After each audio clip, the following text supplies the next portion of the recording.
여러분 핸디캡이라는 말씀을 아십니까? 이 핸디캡이라는 말을 보통 우리가 쓸 때 이제 장애라는 말을 이제 많이 씁니다. 그런데 이제 이 핸디캡 이게 왜 장애일까? 여러분 그런 생각은 안 해보셨나요? 핸드 하면은 뭔가 손을 얘기하고 캡이라는 것은 여러분 아시겠지만 모자를 얘기하지 않습니까? 근데 핸디캡이 왜 장애지? 이 어원을 살펴보면 재밌는데요. 다음 그림에서 보시는 것처럼 이 어원이 이제 영국에서 이게 아니에요. 시작됐다고 합니다. 이 영국에서 이 사람들이 이제 음식값을 이렇게 내고 뭐 술도 먹고 그랬겠죠. 그랬을 때 이 돈을 이게 이 분배하는 방법이었대요. 어떻게 분배를 했냐면 이 모자를 하나 걷어갖고 이 모자에다가 자기가 있는 양만큼 돈을 내게 했대요. 그래서 좀 없는 사람은 없게 내고 가난한 사람들은 조금 더 적게 내고 그리고 많은 사람들은 더 많이 내고 그래서 이게 뭐 일종의 배려인데요. 이렇게 이제 모아서 이제 그 비용을 청구했다고 합니다. 그래서 이 장애라는 말이 핸디캡이 이렇게 된 이유는 뭐냐면 좀 완곡 표현이죠. 우리가 지체에 여러 가지 장애를 가진 사람들을 향한 배려를 얘기를 했대. 그들을 향한 좀 뭔가의 관심을 얘기할 때 그것이 완곡 표현으로 핸디캡, 핸드인캡에서 이제 핸디캡이 됐다고 이야기를 합니다. 하지만 이 핸디캡을 가지신 분은 우리가 아무리 배려를 해도 사실 힘들고 어렵지요. 그리고 이 장애를 가지신 분들의 공통적인 특징은 이 다른 사람의 눈이 상당히 의식이 많이 된다는 거를 저는 알고 있어요. 그래서 예를 들어서 사람들이 나를 어떻게 쳐다보는지 그리고 나의 행동에 대해서 어떻게 반응하는지 다른 우리 일반적인 분들보다는 더 예민하게 반응을 하시는 경우가 되게 많거든요. 그것은 이제 단순히 뭐 몸에 장애를 가진 사람뿐만이 아니라 이 정신적인 장애를 가지신 분도 똑같습니다. 제가 예전에 이 대학 시절에 저희 그 선교 단체에 한 법대를 다니는 후배가 있었어요. 근데 그 친구가 예배를 딱 드리고 있었는데 갑자기 이 친구가 이상한 표정을 지으면서 막 승질을 해서 나가는 거예요. 그래서 누구누구야, 너 왜 그러냐? 그래서 물어봤더니 예배를 드리는데 내가 그 친구를 째려봤다는 거예요. 그래서 자기를 우습게 보고 자기에 대해서 되게 굉장히 좀 안 좋은 생각을 가져서 자기가 기분이 나빠서 그 자리에서 있을 수가 없었다는 겁니다. 그래서 저는 째려본다면 제 눈매가 좀 잘못됐는지 모르겠지만 제가 그 친구를 뭐 의도적으로 그렇게 볼 생각은 없었거든요. 근데 그 친구가 이렇게 느낀 거죠. 왜냐하면은 이제 알고 봤더니 이 친구가 강박증이 있는 친구였어요. 그래서 다른 사람들이 나를 어떻게 볼지에 대한 상당한 이 마음속에 핸디캡이 있었던 거죠. 그런 핸디캡 속에서 사람들의 눈에 굉장히 예민해지니까 그 행동 반경이 줄어들고 그 행동 반경이 줄어들면서 삶의 모습들이 굉장히 불규칙적으로 돌아가는 뭐 이 모습을 제가 그 친구를 통해서 봤어요. 오늘 우리가 살펴보는 이 에훗이라는 사사 이 사람의 얘기를 하면서 제가 왜 핸디캡에 대한 얘기를 하냐면 이 사람이 이 사사 중에 가장 크게 핸디캡을 가진 사람이라고 할 수 있기 때문입니다.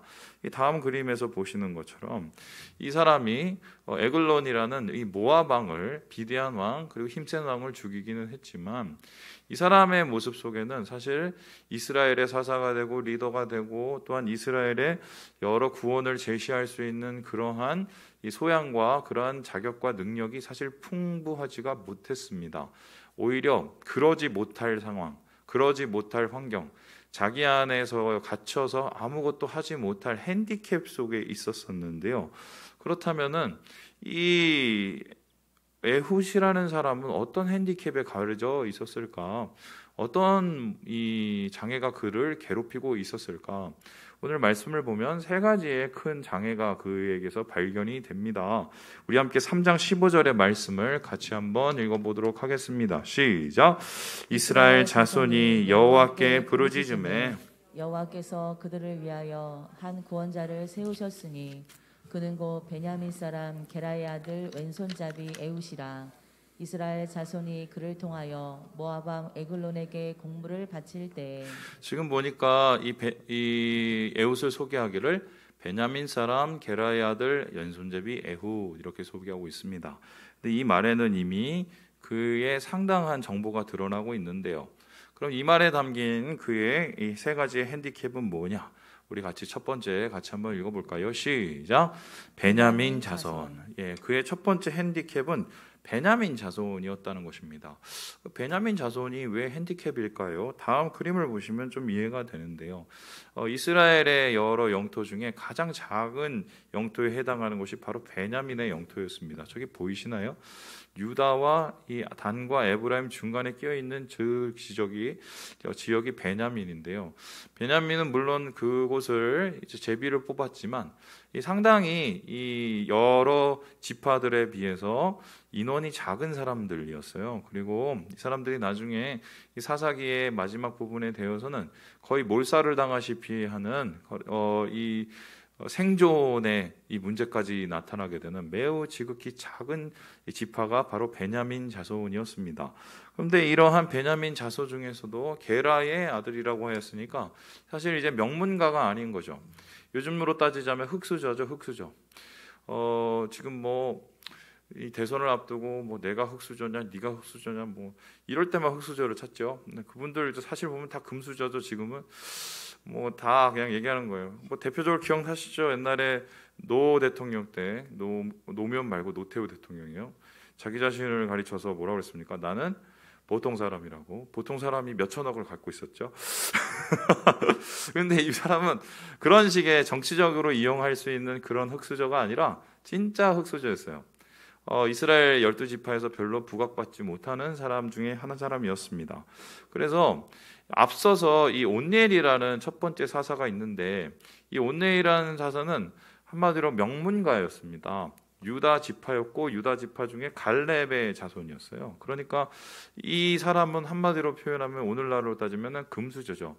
사람들이 온니엘이 사사가 됐을 때는 분명히 그럴 만하다라고 생각을 했을 것입니다. 그런데 이 베냐민 지파 이름도 모를 가문에 이 에훗이라는 사람이 나타나서 이 사람들을 구원할 구원자 사사라고 나왔을 때 아마 의외의 사람처럼 느꼈을 가능성이 굉장히 많다는 것입니다. 그래서 출신 성분 자체가 그는 한마디로 이 핸디캡이라고 할 수 있어요. 두 번째로 에훗이 가지는 핸디캡은 무엇일까요? 우리 같이 한번 읽어보도록 합니다. 시작. 왼손잡이. 그는 출신 성분도 그랬고요. 몸도 온전치가 않았던 것으로 이야기됩니다. 아니 왼손잡이가 왜 몸이 온전치 않았습니까? 이렇게 생각할 수 있겠어요. 왼손잡이라고 해서 여러분 차별하지 않죠. 왼손잡이는 그냥 왼손을 잘 쓰는 사람일 뿐이에요. 그런데 이 왼손잡이라는 이 성경의 이 표현을 보면 왼손잡이가 아닙니다. 다음 그림을 보시면요. 이게 이쉬 이테르 야드 여미노라는 건데요. 이쉬라는 것은 사람을 뜻하고요. 이테르라는 건 묶였다 그러고요. 야드 여미노 하면 그의 오른손이 묶였다라는 것입니다. 그러니까 그의 오른손이 묶인 사람. 그러니까 왼손잡이가 아니라 그의 오른손이 묶였다라는 거예요. 그래서 학자들은 이 부분을 가리켜서 어떻게 많이 해석을 하냐면 보통 사람 같으면 지금도 뭐 왼손 사람이 살기가 정말 불편하죠. 아직까지도. 그런데 이 당시엔 더 심했을 거란 말이죠. 그런데도 오른손을 못 쓰고 왼손을 썼다는 것은 오른손이 장애가 있었던 것이 아닌가라고 생각을 합니다. 그래서 이 전승에 따르면 이 에훗이 조막손이었을 것이다. 그러니까 한마디로 한쪽 손이 작은, 오른손이 작은 장애인이었을 것이라고 추정을 하고 있습니다. 그래서 이런 사람, 왼손잡이, 장애를 가진 사람, 이 사람이 과연 이스라엘을 구원할 수 있는 사사가 될 수 있을까? 의아해하죠. 그런데 단순히 장애를 가진 것은 이 문제에서 더 큰 문제로 발전이 되는데요. 바로 성경에서 장애를 가진 사람들에 대한 일종의 차별을 하고 있기 때문입니다. 우리 함께 레위기 21장 말씀을 같이 한번 읽어보도록 하겠습니다. 시작. 제사장 아론의 자손 중에 흠이 있는 자는 나와 여호와께 화제를 드리지 못할지니 그는 흠이 있은즉 나와서 그의 하나님께 음식을 드리지 못하느니라. 그러니까 하나님 앞에 제사를 하는 것도 흠이 있는 사람들은 안 된다고 합니다. 여기서 흠이 있다는 소리는 죄가 많다는 소리가 아니라 몸에 장애가 있다는 소리예요. 특별히 팔, 다리 절거나 없거나 이런 사람들은 절대로 하나님 앞에 나와서 제사를 드릴 수가 없다라는 것입니다. 그러니까 이것을 얘기하기 시작하면은 하나님 너무한 거 아닌가 이렇게 얘기했지만 여기는 분명한 이유가 있어요. 그런데 그 이유를 따지기 전에 일단 이스라엘 백성 가운데 장애인은 상당한 여러 가지 핸디캡 그리고 여러 가지의 제한을 가지고 있었던 것이 분명합니다. 최소한 이 사람이 사람들의 리더가 된다는 것은 많은 사람들이 공감할 수 없는 이 역행이 있는 것이죠. 그래서 이러한 이 장애를 가진 이 에훗, 과연 그에게서 이스라엘의 구원자의 모습을 살필 수 있을까? 참 우리가 의아해하지요. 뿐만 아니라 이러한 에훗에게는 더욱더 치명적인 약점이 하나가 있었는데요. 그것이 무엇입니까? 우리 같이 한번 읽어보도록 하겠습니다. 시작. 공물을 바치는 사람. 이 사람이 이제 다음 그림에서 보시는 것처럼 이 모압 왕이 뽑았어요. 이스라엘 백성들 가운데 어떤 사람을 뽑았냐? 한마디로 세금 걷어서 오는 사람으로 뽑은 겁니다. 뭐 어떻게 생각하면 삭개오 같은 사람일 수도 있고 아니면은 뭐 또 마태 같은 사람일 수도 있겠죠. 중요한 건 사람들한테 그렇게 달갑게 환영을 받지는 못했다는 거지요. 왜 그러면 이 사람이 하필이면 이 장애가 있는데 공물을 바치는 뭐 일종의 앞잡이 뭐 이런 거 됐을까 생각을 해보면 좀 쉽게 유출할 수 있는데 약하니까 뽑은 거죠. 설마 저놈이 장애 가진 놈이 나를 어떻게 할 수 있을 거냐. 어차피 사회에서도 핸디캡 가지고 사람들한테 손가락질 받는데 저러면 우리한테 더 충성을 하지 않겠냐. 뭐 이런 이 반작용의 생각이 많이 작용했다고 보겠습니다. 그래서 어쨌든 이 사람은 직업적으로나 출신적으로나 이 육체적으로 상당히 이 사람들에게 대접을 받을 수 없는 그리고 사람들에게 호응을 받을 수 없는 그런 핸디캡을 가진 인물이었다는 것입니다. 그런데 이런 인물이 오늘 주님께서 두 번째로 이스라엘 백성을 일으키셔서 그래서 구원케 하시는 모압의 손으로부터 벗어나게 하시는 그러한 위대한 사사로 세우셨다는 것입니다. 하고 많은 사람 중에 왜 이 사람을 선택했을까?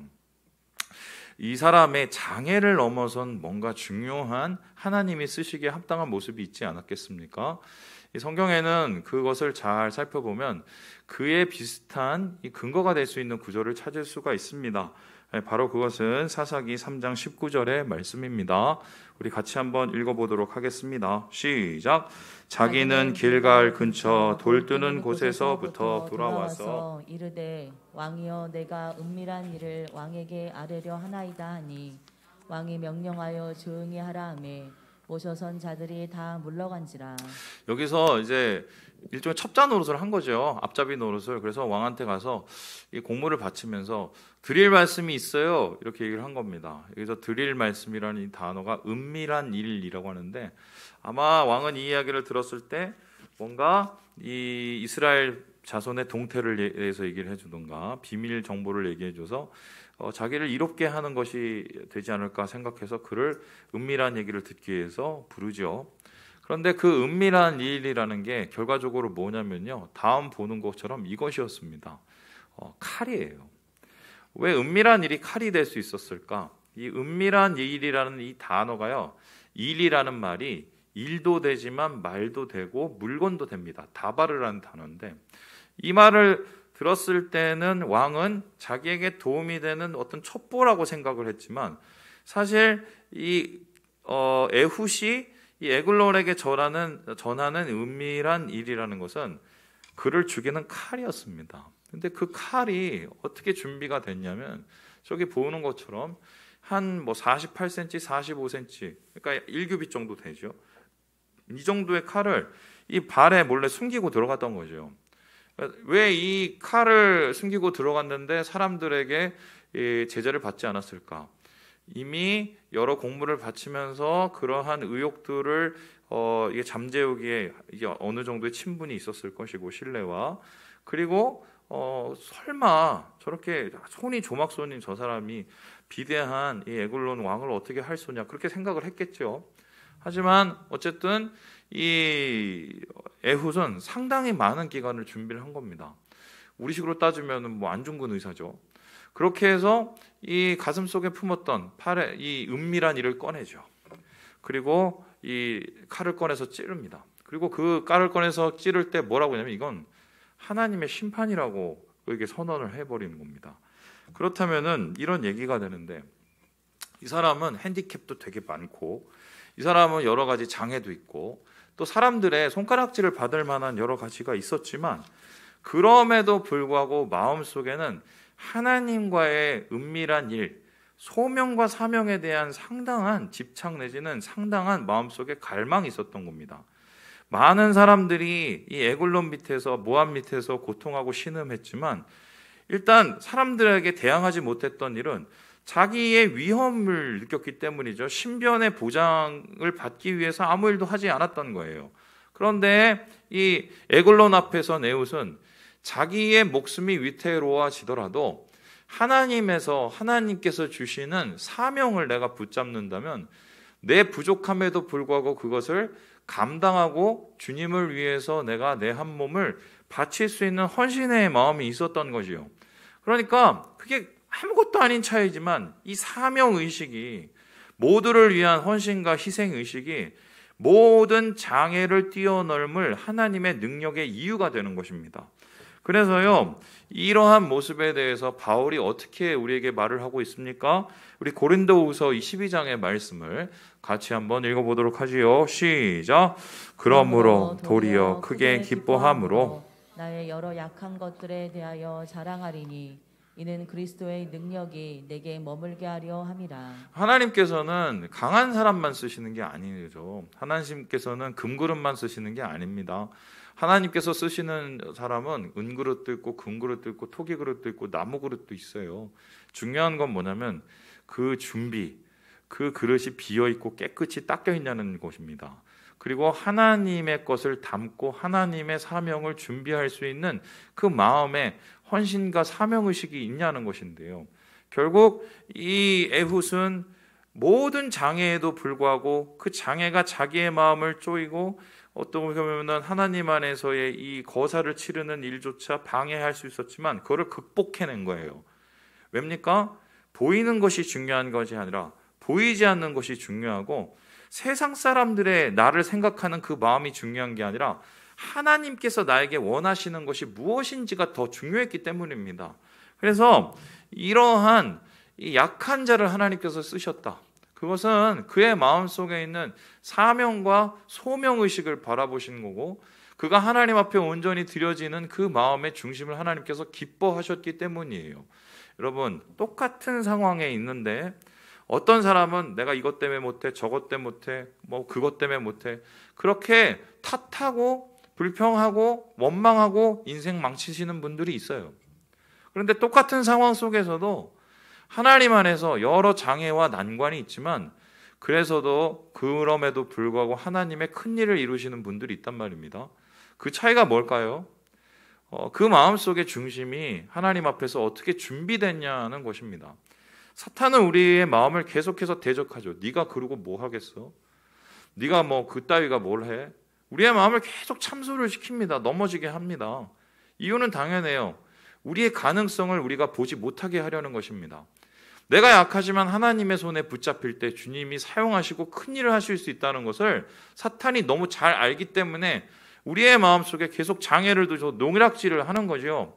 그리고 결론적으로 패배의식을 주고 일어서지 못하게 하고 불평을 입에 달고 살아서 정말 내 인생에서 내 입술처럼 아무것도 이루어지지 않는 것을 경험하게 한단 말입니다. 그런데 오늘 에훗은 그러지 않았어요. 뛰어넘은 거예요. 한 단계를 뛰어넘은 거예요. 저는 요즘에 우리 한국을 보면 좀 답답한 게 있어요. 예전보다 우리가 조금 힘들어진 게 맞습니까, 여러분?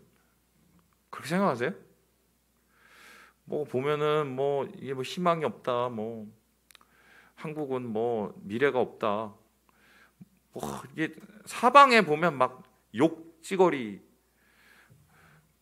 우리나라는 대통령은 정말 오래 살 거예요. 그렇게 욕을 많이 얻어쳐먹고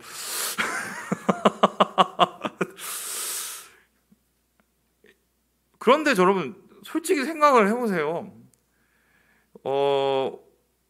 캄보디아 가보시면 압니다. 우리 신영환 집사님 캄보디아 가보셨죠? 그 나라하고 우리나라하고 비교가 돼요? 예? 뭐요? 그 나라는 우리나라에 오는 게 꿈이에요.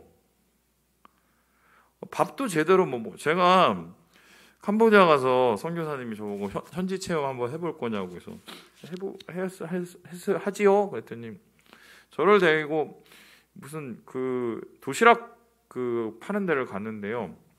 이제 그 스티로폼으로 만든 이제 도시락에 밥을 이렇게 얹어주는 겁니다. 근데 밥이 노래요. 뭐 이렇게 뭐 카레가루를 넣는지. 그리고 밥 잔뜩에 그 무슨 뭐 수수깡 같이 생긴 그 콩 뭐 이렇게 볶은 거 몇 개 이렇게 올려주고, 이게 이 사람들이 먹는 음식이라고 한번 드셔보시라고 저한테 그러는 거예요. 그래서 그걸 먹었는데 상당히 맛있더라고요. 목사님, 장로님 이거 상당히 생각보다 맛있는데 그랬더니 아하하 그래요. 그래서 그 맛이 왜 맛있는지 아세요? 그랬더니 이게 얘기해 주세요. 그랬더니 1번 미원을 섞었어요 밥에. 그러니까 이게 맛있을 수밖에 없어요. 그리고 두 번째 2번 이게 밥이 아니에요. 목사님 이게 밥이 아닙니다. 그래서 뭔가요? 그랬더니 플라스틱이래요. 예? 이게 왜 플라스틱이에요? 그랬더니 밥하고 플라스틱을 어떻게 배합을 해갖고 녹여갖고 이게 송송송 나오면 이게 요만한 밥이 이만큼 되는 거예요. 그래서 플라스틱 쌀이라고 하는데 그 플라스틱 쌀이 일반 쌀에 비해서 뭐 3분의 1 가격밖에 안 하는 거예요. 그러니까 이 사람들이 밥은 못 먹으니까 그거로 배를 채우는 거죠. 소위 말해서 요즘에 말하는 미세 플라스틱을 먹는 거야. 그러면서도 그것도 못 먹고 사시거든요. 우리가 그 강남에 있는 애들을 제가 데리고 가서 뭐 죽도록 일을 시키고, 야 얘네들 이걸 먹여야겠다. 그래서 제가 죽도록 일을 시키고, 뭐 목사님 저 쓰러져 내가 집 데리고 갈게. 그리고 나서 물을 먹이고 이 도시락을 그래서 일부러 먹였어요. 그랬더니 애들이 막 열심히 막 먹고 맛있다고 막 얘기했어요. 야 그게 뭔 줄 알아? 플라스틱 쌀이야. 애들이 그랬더니 갑자기 얼굴이 이상해지더라고요. 그런데 제가 거기 얘기했어요. 이것도 못 먹어 이 사람들은. 니들이 뭐 한국에서 뭐 나는 흙수저니 못 사니 뭐 어쩌니 우리 집은 뭐 어떠느니 내가 태어날 때부터 뭐 어떤 문제가 있었느니 이런 생각에 젖어 살고 있을 때 이 사람들은 이 밥 한 그릇 먹으려고 이렇게 애를 쓰고 있는데 부끄럽지 않냐? 내가 그랬어요. 부끄럽지 않냐고. 그래서 애들이 그러고 난 다음에 제가 기억나는 것은 가는 날까지 정말 열심히 하더라고요. 열심히. 그리고 그 친구들하고 캄보디아 친구들하고 열심히 섬기고 왔어요. 얼굴이 달라져요. 감사할 제목을 아는 거죠. 장애를 생각하고 내 처지를 생각하면 한도 끝도 없이 불평해요. 예. 제가 이렇게 너무 잘하는 게 저도 그렇게 살았거든요. 뭘 해도 다 불평이죠. 그러면 뭘 해도 의욕이 없어요. 뭘 해도 기쁨이 없고, 그럼 뭘 해도 다 절망이죠. 그런데 신기하지 않습니까? 이스라엘 백성 수많은 사람들이 있는데 그 중에 제일 불평이 많아야 될 이 사람이 어떻게 보면 하나님의 손이 돼서, 하나님의 왼손이 돼서 말이죠, 이스라엘 백성의 절망 가운데 이스라엘 백성을 구원해내거든요. 더 재밌는 건요, 이 에웃이라는 이 단어의 뜻이에요. 다음 보여주실까요? 우리 같이 한번 읽어보겠습니다. 시작. 나는 감사하리라, 나는 찬양하리라. 감사할 수 있는 사람이 아니거든요. 찬양할 수 있는 사람이 아니거든요. 다른 사람하고 비교를 하면. 그런데 이 사람은 자기 인생에서 거기서 멈추지 않았어요. 하나님의 소명의식을 갖고 주님과의 친밀한 마음을 갖고 감사했어요. 찬양했어요. 그리고 그의 삶 속에서 주님 앞에 자기 삶을 던졌어요. 그랬더니 진짜 감사할 일과 찬양할 일이 넘쳐나게 되죠. 더 웃긴 건 무엇입니까? 이 사람의 한 명에서 끝나는 게 아니라는 거죠. 우리 함께 3장 28절 읽고 마무리를 한번 해볼까요? 시작. 그들에게 이르되 나를 따르라. 여호와께서 너희의 원수들인 모압을 너희의 손에 넘겨주셨느니라 하매 우리가 에웃을 따라 내려가 모압 맞은편 요단강 나루를 장악하여 한 사람도 건너지 못하게 하였고. 나를 따르라. 저는 이 장면이 눈에 이렇게 좀 그려져요. 한 손은 조막손이라 이랬을 거고요. 나를 따르라. 나를 따르라.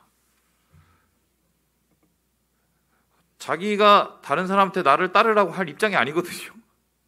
하지만 나를 따르라. 우리의 장애로부터, 우리의 한계로부터 나를 따라서 벗어나자. 그리고 우리의 불평과 원망으로부터 나를 따라서 벗어나서 감사로, 그리고 내가 안 되는 이 절망적인 상황에서 내가 주님을 믿음으로 사명으로 일어나서 주를 찬양하는 일로 나를 따르라는 거죠. 이 한 사람의 이 외침이 이스라엘 전체를 판도를 바꿔놔요. 그리고 이스라엘에 80년 동안 평안이 임합니다. 저는 오늘날 한국교회가 이 일을 해야 된다고 생각합니다. 나를 따르라고 얘기하는 교회가 돼야 돼요. 예전 같으면은 자, 나를 따르세요. 예수 믿으면 잘 먹고 잘 삽니다. 이러니까 사람들이 막 따라왔단 말이에요. 요즘에 나를 따르세요. 잘 먹고 잘 삽니다. 아유, 지금도 잘 먹고 잘 살아요. 됐어요. 이럴 거예요. 오늘날 그러면 우리는 무엇을 위해서 따르라고 하냐? 여러분, 세상을 살 이유가 도대체 우리가 뭡니까? 20대, 30대 너 뭐하고 살래? 그러면은 죄송한 얘기인데 끝까지 결국 물어보면 결국 뭔지 아세요? 돈이에요. 집, 아니면 코인, 결국 출세. 그게 인생의 목적이에요. 우리 요셉이한테 물었어요. 요셉아, 너는 뭐가 되고 싶니? 요셉이가 파일럿이나 뭐 이런 걸 하고 싶다는 거예요. 그래서 내가 요셉한테 그랬어요. 요셉아, 진짜 네가 파일럿이 되고 싶니? 했더니 사실은 되고 싶은 게 있대요. 그래서 뭐가 되고 싶니? 했더니 과학자가 되고 싶대요. 아니 그러면 너 그냥 과학자 된다고 그러지 왜 파일럿 된다고 그랬어? 했더니 과학자 되면은 못 살잖아요. 이러는 거. 애들의 생각이에요, 이게. 그게 우리 시대의 흐름이에요. 그래서 그렇게 부자가 안 되면 강남에 있는 집 못 살면 불행한 사람인 거죠. 그리고 그걸 위해서 달려가요. 그게 행복한지 안 한지도 모르는데 나를 따르라 하고 있는데 잘못 따르고 있는 거죠. 잘못 외치고 안 잡고. 인생에서의 우리의 삶의 가치와 행복과 우리 삶에서의 가장 의미로운 것들, 사실 이젠 이거를 따르라고 해야 되거든요. 교회들이 살맛이 나야 될 거 아니에요. 이렇게 그냥 불평만 하고 원망만 하고 그냥 갇혀서 혼자 이렇게 사는 게 아니라 빛 가운데로 나아가서 주를 따를 때 주님이 주신 사명으로 우리의 삶이 가치로워지고 의미로워지는, 머무는 삶이 아니라 도전하는 삶으로, 그리고 무너지는 삶이 아니라 주님 안에서 세워지는 삶으로, 이거를 우리가 외칠 때 아니겠습니까? 그래서 오늘 우리 에웃을 통해서 우리는 하나님께서 우리를 향한 말씀을 좀 강력하게 듣게 됩니다. 주님 우리에게 도전하시는 거죠. 나를 따르라, 나를 따르라. 예수님도 제자들에게 동일하게 얘기하셨어요. 나를 따르라. 물고기 잡고 있는 사람, 또 열심히 돈 모으고 있는 사람, 열심히 남의 돈 세고 앉았는 사람에게 나를 따르라. 그러니 어땠습니까? 집어치고 팽겨치고 주님을 따랐어요. 그들의 인생이 망했습니까? 그들의 인생이 끝났습니까? 그들의 인생이 비참했습니까? 주님 안에서 하늘의 별과 같이 빛나는 인생이 되었죠. 말씀을 마칩니다. 제발 머무는 일을 멈췄으면 좋겠어요. 생각하기 시작하면 한도 끝도 없이 나는 불행한 자예요. 한도 끝도 없이 나는 장애가 많은 사람이에요. 한도 끝도 없이 나는 불평할 게 너무 많은 사람입니다. 아무 일도 일어나지 않아요. 그러면 떨치고 일어나서 주님을 따르고 주님의 뜻을 따르고 주의 구원과 능력을 따를 때 하나님께서 우리에게 은혜를 주심을 믿습니다. 사랑하는 우리 형제 자매 여러분, 이 음성을 들으시고 주의 사명으로 소명으로 주의 가치로 우리의 삶을 새롭게 하시는 우리 호원삼일교회 가족 되시길 주님의 이름으로 축원합니다. 기도하겠습니다.